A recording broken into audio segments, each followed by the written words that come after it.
Hello, Admiral Thrawn here, delivering to you the, I believe the final video preview for the upcoming submod, Age of Petty Kings. Here I'll be showing you the Breakland and Mercenary rosters along with the Rhoynar. And this is just going to be a quick preview, and just going to bring you up to speed on what's happening. So first of all, I'm just going to show you a quick little feature here. A lot of people have been complaining that custom battles will crash when you get to the army picking screen. The reason for that is because it has to do with Medieval 2 hard-coded limits. But basically, you are selecting all for your roster types, and basically, or for your era. You don't do that because the way that we've made the rosters, if you select all, it will crash the game. So don't do that. Instead, we'll have three different options. You'll have the faction roster, which is just your, say, Stark or Lannister troops. Then you'll have the Mercs, which basically is the faction roster as well as all these mercenaries you can recruit. And finally, the quote-unquote region rosters. What these are basically, it combines all the troops from your entire region. So if you're playing as the Starks, you'll have Stark troops, Boltons, Dustins, numbers, all together in the whole roster. So that way, it's like the entire kingdom, and you can fight a huge battle with like lots of different variety of troops on your sides. Either way, though, we'll be doing faction rosters plus Mercs, because we want to show off the mercenaries. So let's set up here the Breakland factions. Specifically, I'll be showing you the Darklands, Bar Emmons, and Mutins. And let's have them have tiny armies and go up against an army of mercenaries under the Hightowers and Martells. Team 1, Team 2. And let's give them each a bunch of gold so we can get this started. So the way the Breakland armies work are they'll have some knights, outriders, and yeah, let me just quickly put together. I'm not going to fight a whole battle for this one because I'm in the middle of writing up some of the lore for all the factions. But yeah, I'm just going to show you the rosters really quick.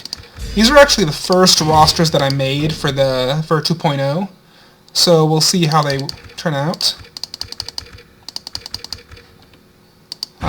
The mercenaries I made recently, but these rosters are sort of original ones. And yeah.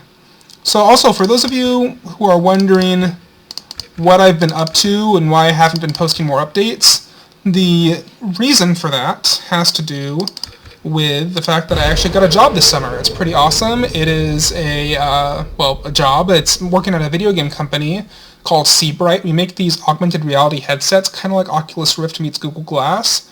It's really fun working there. I recently made this sort of Battle of Hoth kind of point defense game, which is really fun. So yeah, go check us out. Unfortunately, that's taken up most of my time, so yeah, I've been pretty busy. But I am getting back into this now, and I'm going to try and get the mod out there pretty soon. I'm going to cut out some of the features that I was thinking about adding, like a bunch of the extra mercenaries I'm probably just not going to include because I just need to get this done and get it out there. But yeah, so expect a release pretty soon. These here are the Breakland troops. First you got the Darklands of Duskendale. They'll have their sort of heavy outriders, their levies, their halberdiers here, their heavy crossbowmen, some swordsmen. I don't see the swordsmen here, but they have swordsmen. And then, of course, their knights. Same goes for the Bar Emmons of the Blackwater Bay and the Mutins of the Bay of Crabs. So yeah, these guys here, they're all pretty standard. I made them sort of early on in the 2.0 process, so it's been a while, but I figured I'd show them off. And then, as for the mercenaries, first off we'll have... Let's pause it. First off, we have the Hightowers over here. They'll have the Faith Militant, of course, the Warrior Sons, and the Poor Fellows. Now, for the Faith Militant, right now the way it works in 1.0 is that you can recruit them basically anywhere, which means you get the kind of ridiculous outcome where somebody, like say the Storm Kings, will recruit a ton of Faith Militant to go fight against the Estermonts, who are also part of the Faith, which is kind of dumb in my opinion. So instead, I'll make the Faith Militant only recruitable in the Riverlands in the north and the Iron Islands. The idea being these are like crusading forces and all. So when an Andal army marches into those areas to go crusading, they can recruit the Faith Militant, but they can't just go buy them like in the Reach or in the Westerlands, because that wouldn't make sense. Second off, there's the original 1.0 mercenaries, which I'm going to keep. One bit of advice that I see a lot of people making on, like a lot of people make this mistake when they're on the campaign map playing hot seats, is they'll recruit tons of mercenaries and just sort of keep them. Now, I will say this: if you look at the, they don't show the upkeep here, but the upkeep cost on mercenaries is absurd. I deliberately made them to be really expensive to maintain, and so it's like 400 gold per turn. It's ridiculous. So if you're on the campaign map, it's okay to hire mercenaries for like one battle, but if you're going to keep them for more than like a turn or two, you probably want to just disband them and then just like rehire them later, just because they're so expensive. So yeah, mercenaries, they're great for single one-off engagements, but I would advise against actually maintaining big armies of them. One new mercenary group that I'm adding here are merchants. They aren't actually mercenaries in that they don't get recruited just on the campaign map normally. Instead, they're available inside of normal port towns and basically big cities. And what these are basically untrained but well-equipped men-at-arms who are more expensive and not really worth it, except if you're low on recruitment options and an army's attacking your city, at which point you can basically recruit the merchants really fast to hold the walls. They're basically sort of a town militia, kind of like, think the Antlermen if they were actually loyal to Joffrey, because you could just sort of recruit a bunch of rich merchants who have heavy armor just on hand, and they'll defend your town.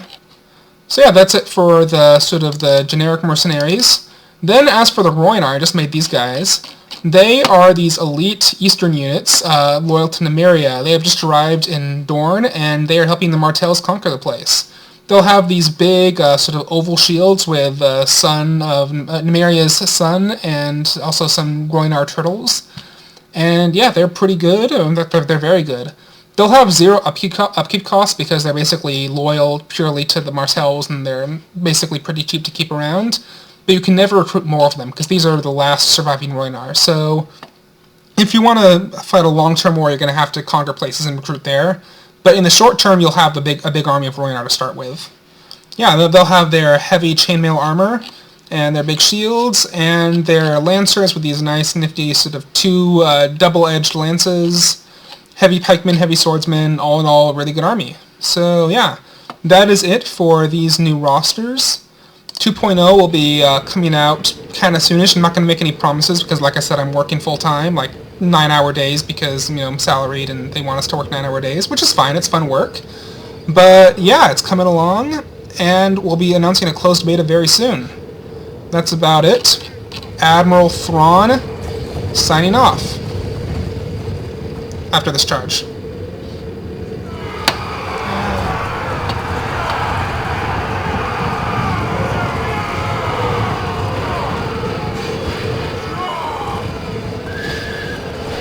Okay, now Admiral Thrawn signing off.